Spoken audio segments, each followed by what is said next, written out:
Mr. Forbes, how concerned are you about Canada's rising interest payments? I think it's the fall economic statement was $326 billion over the next several years, almost a quarter of a trillion or a third of a trillion dollars just on interest.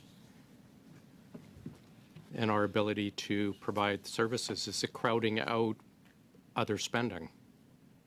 I'd say we obviously pay close attention to those numbers, and indeed, I think that's why we're talking about fiscal anchors, fiscal targets in the document to make sure that debt to GDP is on a downward track, that deficits are on a downward track, because we certainly, we don't want to continue. You've been around for a while. Have you ever seen it this high? Well, when I was graduating with my master's degree many years ago, our debt service charges were 30% of federal I'm talking revenues. about dollar value. Pardon me? I'm talking about dollar value. Well, I think technically not in a dollar value, no. Yeah, but I guess what I'm getting at, I understand what you're saying, as a percentage, but we look at actual dollars, that the interest is going to be double what we will provide to national defense this year, at the same time cutting almost $1 billion, and equal to the healthcare transfers. So percentage is one thing, but you bank dollars, not percentages. And is this $40–50 billion we're spending on interest crowding out our ability to provide funding for other priorities?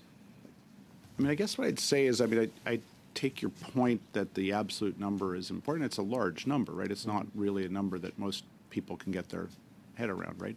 $45 billion is a lot of money. I think from a government standpoint, though, we do have to think about what's our capacity to hold, to service that debt and to pay for it. And that's where measures like debt costs as a share of GDP, debt costs versus revenues are important.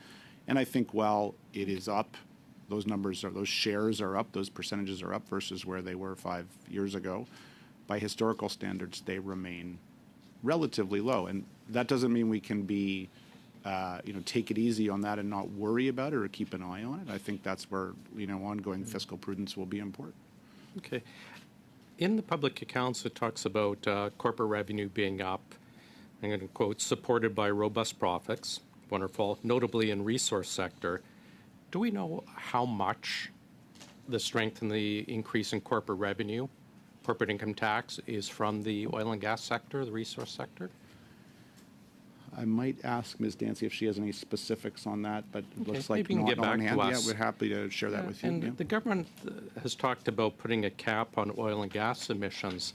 Has finance looked at what the cost to the Treasury, cost of the economy would be if our growth engine of our economy, which is our oil and gas sector, has a forced cap put upon it?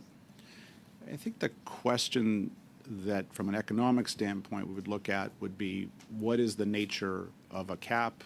What would be the time frame for putting it in? But you could cap it at different levels. Has finance done a study on what a cap would cost to? I don't have any specific studies, no. Okay.